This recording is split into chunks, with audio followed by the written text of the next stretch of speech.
Welcome to the RV Park Mastery Podcast, where you will learn the correct way to identify, evaluate, negotiate, perform due diligence on, renegotiate, finance, turn around, and operate RV parks.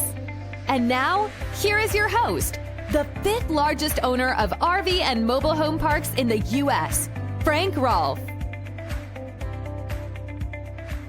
Debt is a four-letter word. That's only because it has four letters, though, because debt's really a good thing for you if you're an RV park buyer. This is Frank Rolfe, the RV Park Mastery Podcast series. We're going to be talking about debt at RV parks, how to get it, what the variety is, and the good and bad aspects of each one. Now, there's effectively three types of debt in America when you're buying an RV park. The first one is seller financing. This is our favorite. This is the classic of the industry. And what you have with seller debt is you have mom and pop who, when they sell you the RV park, are going to carry the paper. And this is a great win-win experience for everyone involved. They're going to get a really nice interest rate on their money. You're going to get a loan without the terror of going to a bank and the rejection of going to multiple banks, going through loan committees, etc. You also have the ability to close quickly after the end of your due diligence.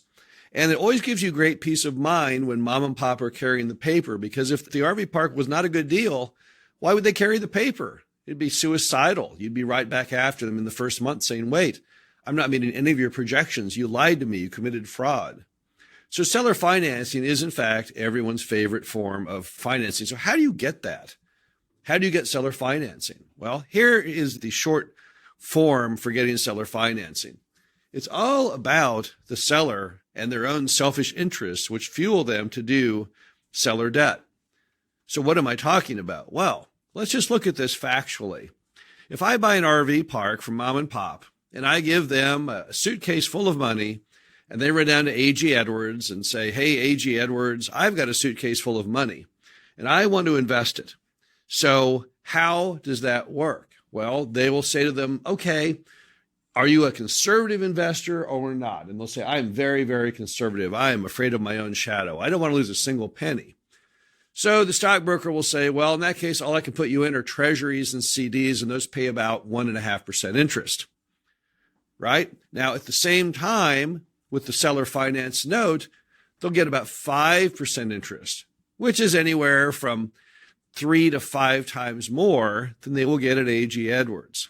So basically, every dollar that they seller finance with you, they will get an interest rate that is typically 2 or 3 times higher than what they'll get in any other form of investment. So when sellers carry debt, they're not always doing that out of altruism, although that does have something to do with it, because sellers do typically like the buyer and want to help them. But equally important, they love the fact that they're getting a high rate of return. And another factor is they also love the collateral. The collateral is the RV park that they built from scratch, typically, owned and operated and have known for years. And as a result, that gives them peace of mind that if anything bad should ever happen, well, it's okay because they can go ahead and just take the RV park back over just as they did in the olden days. When they invest in something foreign to them, such as a bond in John Deere Corporation, they have no control over that bond. They know nothing about the collateral of the bond. They know that if the bond stops paying, it's probably worthless. So for these very many reasons, sellers actually prefer to carry paper, but you have to be easy for them to do it with. You must always treat them with the utmost respect and timeliness, because if they don't feel that you are someone who can be trusted, even if it manifests itself just over if you're late to a single meeting, then they won't want to make the loan because they're afraid you won't make your payments on time. So another issue is you need to bond with the seller. Sellers love creating paper for those that they like and trust. Spend time with your RV park seller, both on the phone or in person. The more that they spend time with you and like you, the more easy it will be for them to carry debt for you, because then they'll know who you are, what you're all about, and the fact that you will make a payment every month. Now, another item on seller financing is the down payment. Typically, the down payment on a seller note is going to be 20%, but we've done 12-0 down, and we've done plenty of 5% downs and 10% downs. So there's no set amount as far as the down payment on it. The amortization is typically 30 years. That's good. The note term, that's the part that's very variable. And let me give you a few words of advice on that. Now, we think that any note on any form of real estate, particularly RV parks, you need to start addressing that note renewal or expiration at least 1 year ahead. So that means if you have a 3-year note from mom and pop, you only have 2 years of happiness before you're out there trying to replace them as the note holder. And we don't think that's enough time because you also want to season your improvements over a few years. So really, you need at least a 5-year note is the bottom line. That would give you 2 years to improve the operations of the RV park, 2 years to season that number prior to financing, and then gives you 1 year to replace the note. But even then, 5 years to us isn't as much as we would like. We would rather get longer than 5. We always shoot to try and get a 10-year note. If we can't get a 10, we'd be happy with a 7. A 7 would be great. That would give me 5 or 6 years before I have to worry about refinancing. But never get in the trap where mom and pop want to carry only for a very short time, like a 1 or 2 year note. That will not do you any good. In fact, that will get you into more harm than good. When you have a short loan from mom and pop, what always happens is you really are not tested in the world of banking yet. What if you go out to the banks to replace the note and you find the park for whatever reason is not bank material and they won't make a loan on it? You would have been better off not buying the park in the first place, correct?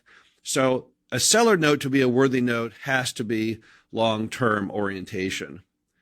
Also, make sure in any seller note you have that you use a good seller note form, not something written on the back of an envelope. The note should be identical to that of an actual bank. So what does a seller note need to look like? Well, go get an actual bank note. Now take out any term that you don't like. Take out the ability for them to call the note and all that kind of thing. So it just needs to be a payment every month at a certain interest rate. But make sure you also have protections. You want to make sure the title is in your name and that the seller is acting simply as a bank. So it's very important that you have an attorney look at that seller note and vet the note and make sure the note gives you everything that you need. One final item, seller notes have always historically been non-recourse, which means the worst case scenario you have in the property is if you screw it up, all you lose is your down payment, but they have no ability to come after you for any loss on the note. So non-recourse is another attractive portion of seller note. Now let's move on to banking. Banks, we all know what they are. We drive by them every day. Big banks, small banks, banks with branches and banks without branches. For RV parks, traditionally the best banks to hit are those small banks, the ones that have 1 branch or 2 branches, and not the ones that have 20, 30, 40, 50. Because most banks don't really fully understand RV parks to begin with. And the small banks, they're more open to new ideas than the big banks, which look at everything as being a cookie cutter item that just goes on one kind of box or another. When you're looking for a bank for an RV park, choose a bank that's in the area of the RV park itself. If you're looking at an RV park in Omaha, Nebraska area, your number 1 bank will come out of Omaha. That's because a bank in the area already knows the area. They already know the collateral, and typically they may even know the RV park. So try and stick close to home. Small town banks are just great. Those smaller banks typically are just like mom and pops. You've got 1 or 2 people often that own the entire bank. They make the decision, and then it's back to mom and pop 101. If they like you, if they bond with you, they'll do the deal with you. And if they don't like you, they won't. So banks can be perfectly fine financiers of RV parks. Now let's go over the typical terms. The interest rate on a bank loan right now in the U.S. is going to run between 5 and 6%. That's not bad. That's very reasonable. I was around during the Ronald Reagan era when it was 17%. So I think 5 to 6% sounds pretty darn good in my opinion. The amortization is typically 25-year to 30-year, so that's perfectly fine. But the one item you have to watch out on a bank loan is the length of the loan.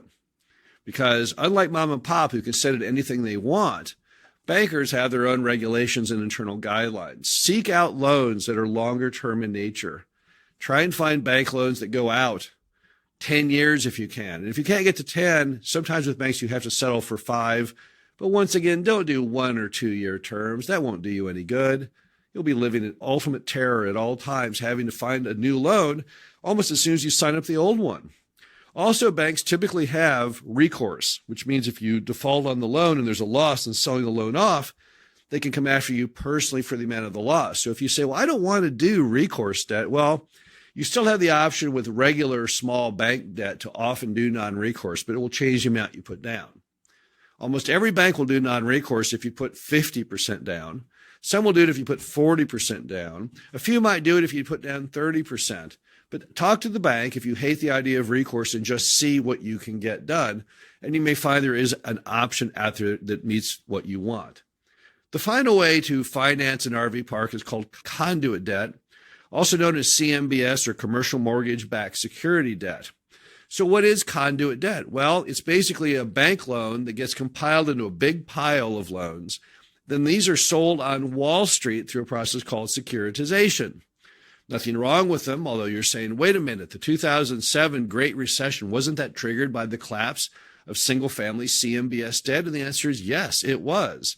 But that's not what we're talking about here. We're talking commercial debt. Commercial debt has never caused a national recession to my knowledge. It's very different than your single-family home loans. These loans come in piles where each loan itself is in the millions and millions of dollars, unlike those single-family securitizations, which are often in the hundreds of thousands of dollars. At any rate, the good parts of the conduit note are, number one, they're typically a 10-year term. We like that. They're non-recourse. We like that. And they're 70% loan to value, which means they get an appraisal and do 70%. So it's not really a set amount down. It might be 30% down or it might be 18% down. It's all going to appraised amount. So that's good. Now, some unusual parts of the conduit note that you need to know. Number one is how to get them. It's very, very difficult unless you use a loan broker.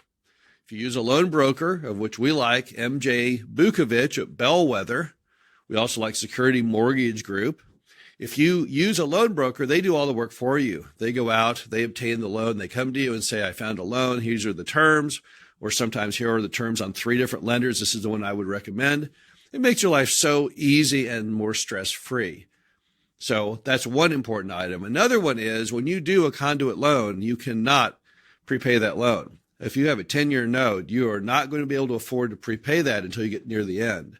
And that's because in a conduit loan, you have to pay what's called defeasance, which is a penalty which can be very, very high. I've seen them as high as 30% of the entire loan just as the penalty. They do that because these are not bank loans. They have no ability to prepay the American public. So they have to keep making the interest. So what happens is you have to buy enough treasury bills as the borrower for the sum of all the payments till the end of the note plus the principal. Very, very, very expensive stuff. So if you're going to use conduit lending, that's more long-term debt. You would never do that if you intend on buying and then selling the properties in a very short time window. So those are your various types of debt out there. You've got seller, you've got bank, you've got conduit. Don't forget, debt is a 4-letter word, but it's a great 4-letter word. It's a very positive one. What makes real estate an attractive investment is the ability to obtain leverage, and leverage is debt, and debt is good. This is Frank Rolfe of the RV Park Mastery podcast series. Hope you enjoyed this segment. We'll be back again soon. Thank you for listening to the RV Park Mastery podcast. Be sure to visit us at www.rvparkmastery.com, where you can learn the correct way to identify, evaluate, negotiate, perform due diligence on, renegotiate, finance, turn around, and operate in RV parks.